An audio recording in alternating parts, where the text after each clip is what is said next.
안녕하세요. 동기에너지입니다. 어쩌다 시사 프로그램을 접하다 보면 사람들의 다양한 삶을 보게 됩니다.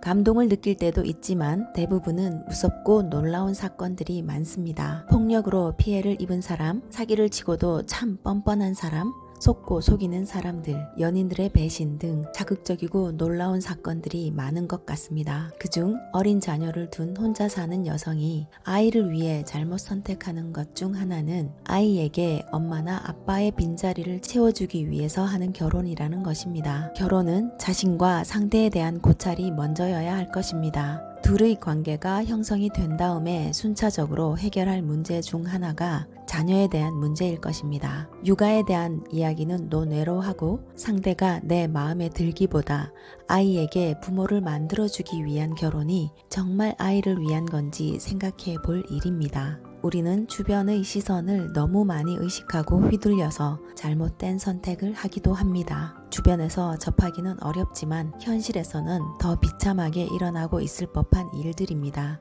왜 그런 선택을 했을까 싶고 안타깝고 속상한 일들이 참 많습니다. 저 또한 살아보니 순탄하지만은 않았지만 그런 일에 노출이 되지 않길 바라며 나이가 들수록 더 신중하고 조심하려고 합니다. 우리 사회는 성인이 되기 전에는 이래야 하고 성인이 되면 저래야 한다는 잣대들이 많죠.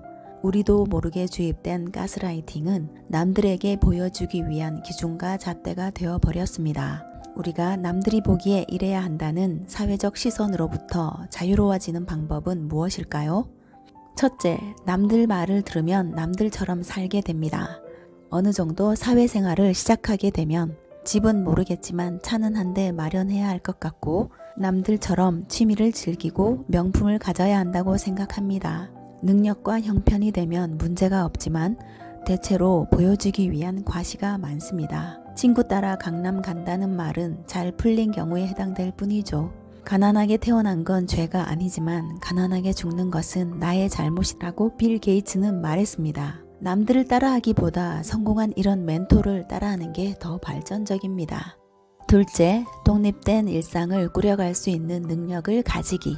가장 현명하고 능력이 최대치인 시기는 중년 시기라고 합니다. 지금이 제일 똑똑한 상태라는 인식이 필요하며 스스로 능력이 없다고 미리 착각하고 포기해버려서는 안 됩니다. 앞으로 삶을 불행하게 보내지 않기 위해서는 생활은 그대로 가되 매일 한두 시간씩 자신을 인식하고 나의 꿈을 향해 나아가고 실천합니다. 예를 들어 하루에 몇 분이라도 책을 읽고 5분 동안은 생각하는 시간을 가져봅니다. 이 여백의 시간이 좋은 결정을 할 수 있는 힘을 주게 됩니다. 셋째, 득될 것 없는 자랑 금지. 동창회나 친구들 모임에 가게 되면 만날 때 반가움은 사라지고 누군가의 자랑을 계속 듣고 있다 보면 왠지 모를 불쾌감이 올라옵니다. 사람들의 시간을 뺏는 하소연과 자랑을 늘어놓은 사람은 들어주는 사람이 있으니 흥에 겨워 계속하게 됩니다. 듣는 사람은 자랑을 들으러 나간 게 아니니 괜히 갔다는 후회가 밀려옵니다. 낮은 자존감을 올려보려는 그런 자랑은 타인의 험담과 동시에 상대를 얕잡아 보거나 무시할 때 나옵니다. 득될 것 없이 이야기한 사람의 인성이 한눈에 보입니다.